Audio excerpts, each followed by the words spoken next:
aqui em Mateus 21, Mateus, do verso 12 em diante, diz assim: tendo Jesus entrado no templo de Jerusalém,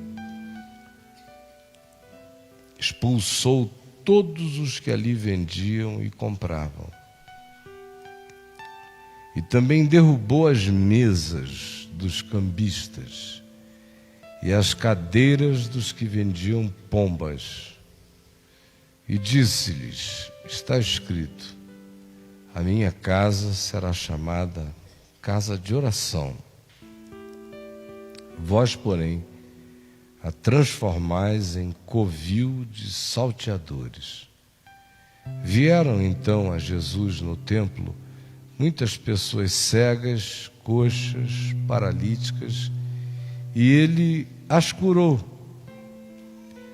Todavia, os principais sacerdotes, os escribas, os doutores, vendo o que Jesus fazia e as maravilhas que ele realizava, bem como os meninos que ali estavam clamando e louvando-o, dizendo: Hosana ao filho de Davi, eles, os principais sacerdotes e os escribas e líderes, indignaram-se então e perguntaram a Jesus com indignação: ouves o que estes estão dizendo?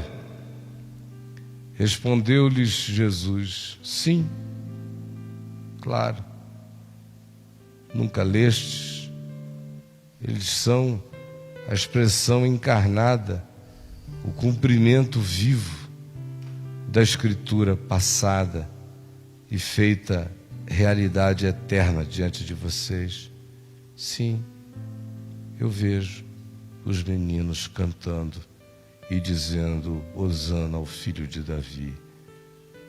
Nunca lestes que da boca de pequeninos e crianças de peito ele suscitou o perfeito louvor para emudecer os seus adversários?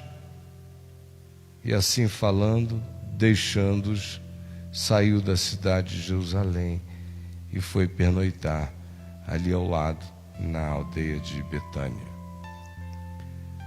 Quando nós nos reunimos numa reunião como esta aqui, isso é o equivalente espiritual para nós a essa descrição que nós acabamos de ler no Evangelho.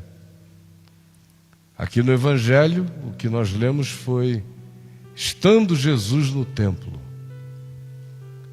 Ora, Jesus não tem mais nenhum templo, exceto o templo eu, o templo você, o santuário eu, o santuário você, o santuário do nosso coração. Ele não habita em casas feitas por mãos humanas, porque nem os céus dos céus pode contê-lo. Ele, todavia, habita com o humilde, com o contrito, com o quebrantado de coração. Então, quando aqui no Evangelho se diz estando Jesus no templo, o equivalente a isso, que do ponto de vista histórico não tem mais repetição, não há uma única casa que Deus chame de minha casa, exceto aquelas que são construídas no coração. Então, como esse texto, como o Evangelho não fica obsoleto, e não estando Jesus mais na história para visitar lugares, quando a gente ouve dizer estando Jesus no templo, o equivalente espiritual disso, hoje, aqui e agora, para nós, é estando eles reunidos no mesmo lugar, veio Jesus e manifestou-se no meio deles. Estando eles reunidos no mesmo lugar, veio do céu um som como um vento impetuoso e encheu toda a casa onde estavam assentados. Estando eles reunidos no mesmo lugar, eis que veio Jesus e apareceu.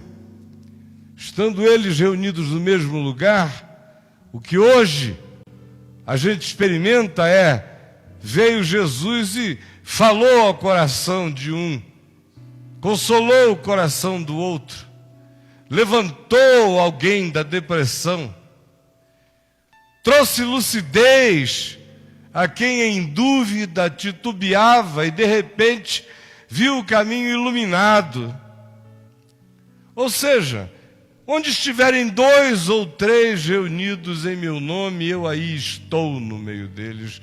Esse é o lugar, templo, a experiência existencial da invocação coletiva em acordo. O nosso acordo é o que faz e estabelece essa realidade que não é lugarizada, não é palpável da presença dele, mas é existencialmente real.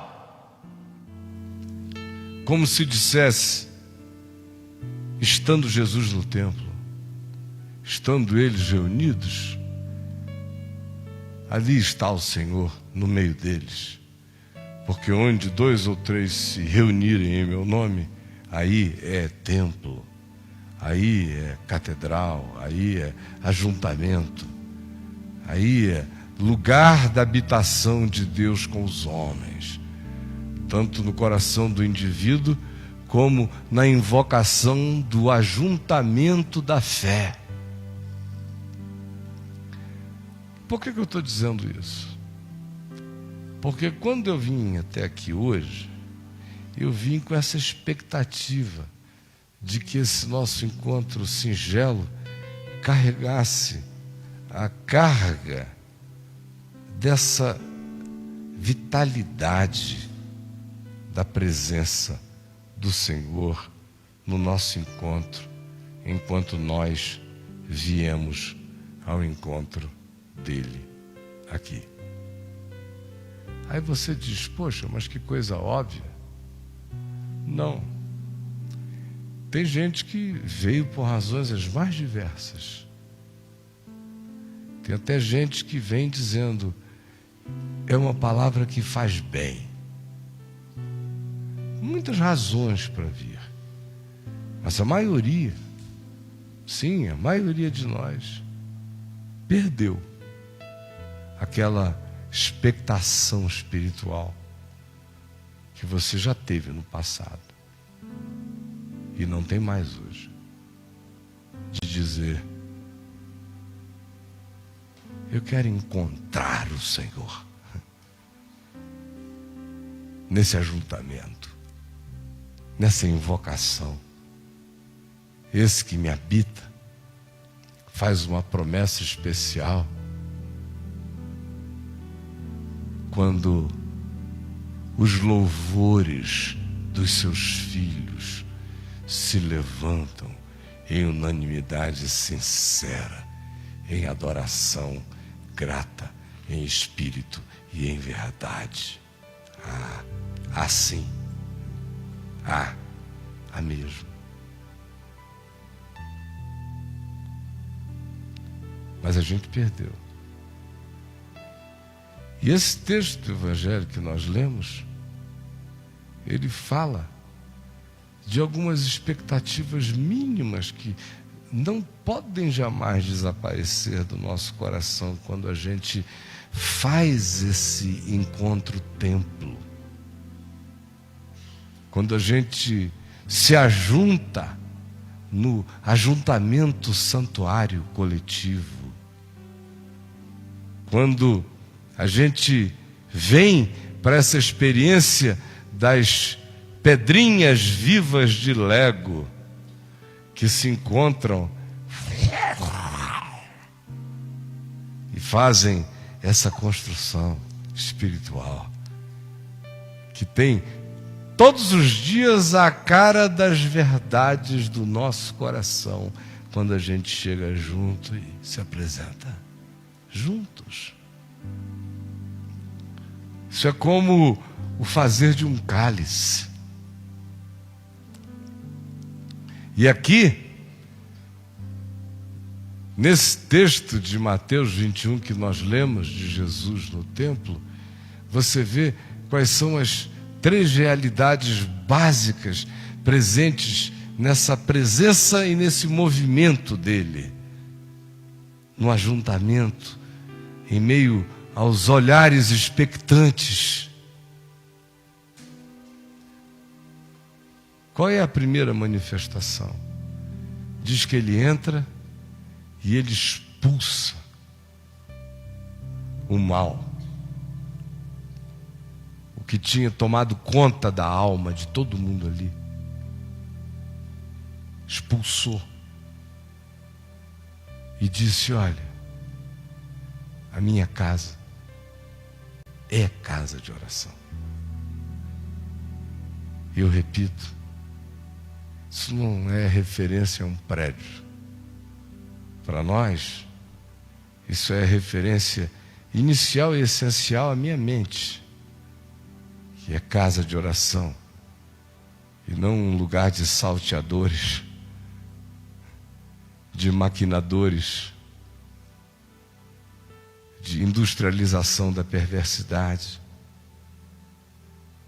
As nossas mentes reunidas aqui, também de cada um de nós, não pode ser esse covil de salteadores, de ladrões, de roubadores, de pensadores malignos, de homicidas emocionais, de raivosos, de vingativos. Não. Então, a primeira coisa é limpar o que não pode estar em nós. Não pode. Todo espírito de negócio, de barganha, ele bota tudo para fora. E ele institui a realidade da oração como substituto das dinâmicas interiores da nossa perversão. Então, primeiro hoje, que em nome de Jesus, essa nossa vinda aqui realize a mesma intervenção. Eu quero, Jesus, que tudo que em mim seja covil e ninho de maldade seja limpo do meu coração em teu nome e no coração dos meus irmãos, para que nós agora formemos esse lugar de oração espiritual. Em nome de Jesus, por que você não olha para o coração e deixa o Espírito Santo tirar tudo aquilo que em nós virou a construção acumulada do covil, do salteador, da obscuridade, da treva, do segredo, da distração que corrompeu o espírito. E a gente se deixar trazer limpo para esse lugar e dimensão de oração, de intercessão, de comunhão. A minha casa será, você será cheio de oração. Minha casa é você, meu templo é você, meu santuário é você. Limpe de você tudo que é obra do covil. Deixe-me fazer de você um santuário de intercessões, de adorações. Esse é o meu primeiro desejo hoje aqui. O segundo é que diz ali que, uma vez que ele fez e disse isso, os principais sacerdotes, as autoridades do templo vieram a ele revoltados, porque tinha umas crianças cantando, dizendo: Hosana, louvado seja o filho de Davi, o Messias. Era um título messiânico que as crianças estavam evocando e cantando. E eles disseram: você não está ouvindo? Por que tu não mandas que eles parem? E Jesus disse: é claro que eu estou ouvindo. E vocês nunca leram que de pequeninos e crianças de peito ele suscita o perfeito louvor? A segunda coisa que eu particularmente vim buscando aqui é a força que decorre da adoração e do louvor. Do espírito de louvor, ele suscita força para emudecer os adversários. É conforme diz o Salmo, que foi aqui por Jesus citado em Mateus 21. Suscita força. Força. Essa é outra coisa que a maioria de nós parece que ainda não entendeu. Não apenas numa ocasião como esta, quando a gente se reúne e se trouxermos um coração inteiro, a gente adora também. Mas quando esse espírito se transforma numa atitude interior dentro de nós, quando o coração menino, o coração de criança, o coração cantante, o coração louvante, o coração grato, o coração positivo, o coração que vê as misericórdias de Deus todos os dias, que vê os escapes, que vê os livramentos, que vê as saídas, que vê os sustentos, que vê as provisões, adora o nome dele e agradece e bendiz. Não que não doa, não que não haja contratempos, não que não surjam dificuldades, mas a gente vai passando por cima de tudo com um louvor maior. E aí, isso cria força na gente. Força. Isso muda tudo. Cria força no espírito. Força na alma. A alma para de ficar lamentosa. Passa a ser uma alma objetivamente construtiva, positiva. O louvor tira da alma da gente aquele espírito de autopiedade, coloca dentro da gente a gratidão exultante, que é o oposto. O oposto. Louvor cura a gente, porque uma mente que carregue uma atitude grata vai produzir hormônios bons, vai produzir tudo melhor, vai curar a si mesmo no processo da gratidão. A gratidão é terapia da alma para a pele da gente.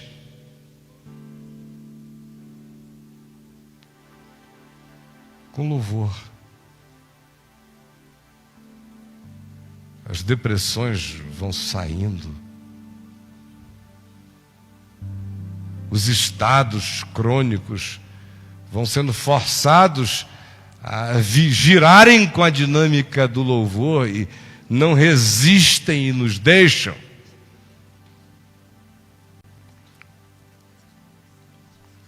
E a terceira coisa que se diz aqui é que trouxeram a ele, por causa daquele lugar, daquele ambiente, daquela experiência de presença, que é essa experiência que pela fé nós temos e invocamos, e acontece quando nos reunimos com essa expectação sincera. Lá se diz, e trouxeram a ele toda sorte de doentes e de enfermos, e ele os curou. Cura. Você perdeu essa dimensão? Ou você acha que o Espírito Santo só cura se a gente trouxer um salzinho grosso, uma rosinha ungida, um copinho d'água, se fizer uma filazinha dos 319? Você não crê que é de graça e que a gente pode receber de graça e que não é poder de homem nem fetiche? É graça. É invisível. É pela fé.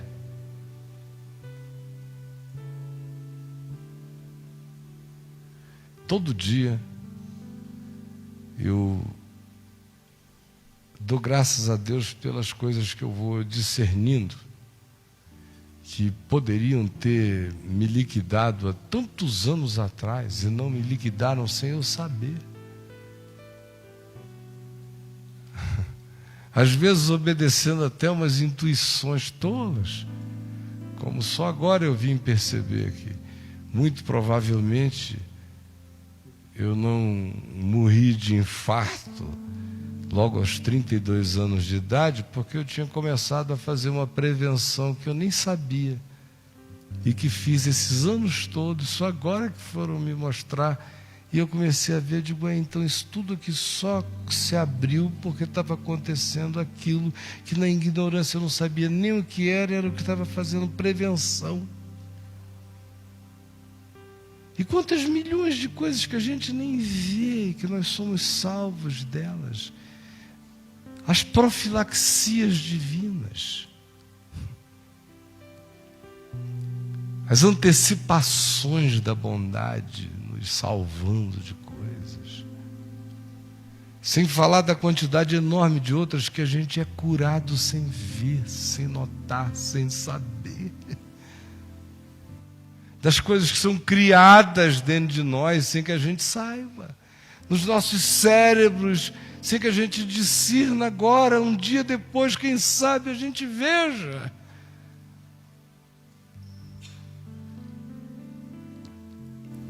A gente às vezes se choca quando ouve dizer que alguém estava ali cantando um louvor e teve um stroke, um derrame. Aí o bracinho ficou ali, uma velhinha, o bracinho arriou. Meu Deus, depois de 300 milhões de derrames que ela não teve, enfim, pela idade teve um. Normal, né? E quantos outros que a gente não tem o dia inteiro, de tantas outras coisas. E as curas que a gente fica sabendo. A gente só não fica sabendo de mais curas na gente, porque a gente não anda pensando na graça de Deus como cura para a gente. A gente pensa no médico como cura, no remédio como cura, sempre e em primeiro lugar. Ali do lado da Universal, não, o pessoal só pensa mesmo no dinheiro e no altar para Deus curá-los, ou então enriquecê-los, ou alguma outra coisa. Agora, nesse polo aqui é o oposto. O pessoal perdeu a expectação. Parece que é tanta doideira de um lado que todo mundo vai para o outro lado e não se equilibra segundo o Evangelho para carregar saudável expectação de todo bem em Cristo Jesus, o nosso Senhor. Amém. Então, agora, eu queria que a gente praticasse. Vamos praticar? Vamos ficar em pé e vamos praticar. Primeira coisa é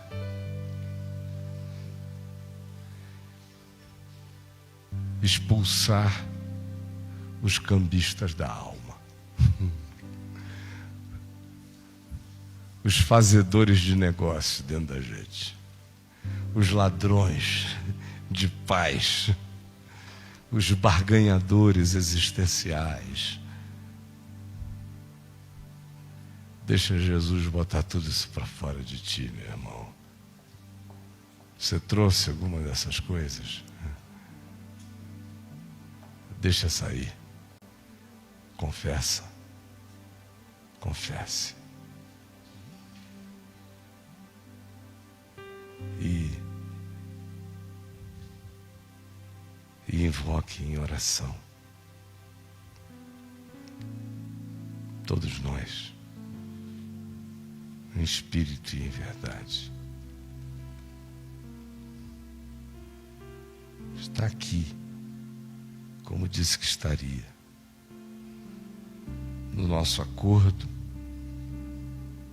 de harmonia, de perdão e de desejo dele entre nós. Nós te queremos, Jesus. Nós te desejamos.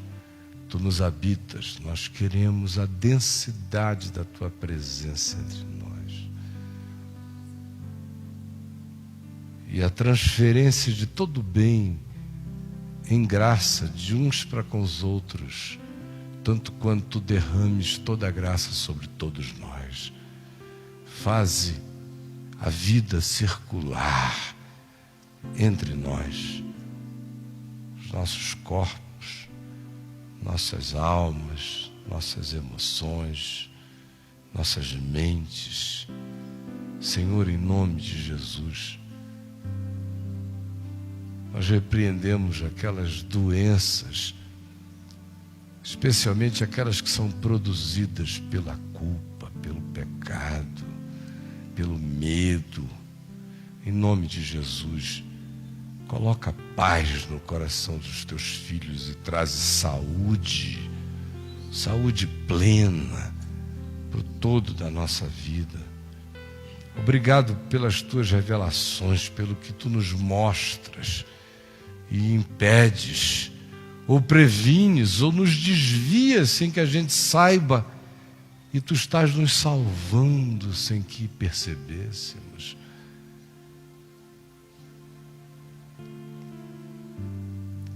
Se tem alguém aqui entre nós que, numa área, numa dimensão da vida que é só sua com Deus, você diz: eu preciso ser curado, então erga uma mão, não para mim, não para ninguém, é de você para com Deus, como Jesus disse na sinagoga ao homem da mão ressequida: ergue a tua mão, ergue, estende a tua mão, estende, e pela fé, tome posse. Tome posse. Jesus disse: nada tendes, porque nada tendes pedido em meu nome. Pedi e recebereis, para que a vossa alegria seja completa. Peça, pode pedir sem medo, é de graça. Não diga eu não mereço, não merece mesmo, ninguém merece. Está feito, está consumado. Ele levou sobre si as nossas dores e as nossas enfermidades, para que por graça eu possa pedir saúde, sem barganha nenhuma. E Ele me cura de graça. Peça, sem duvidar, em nome de Jesus.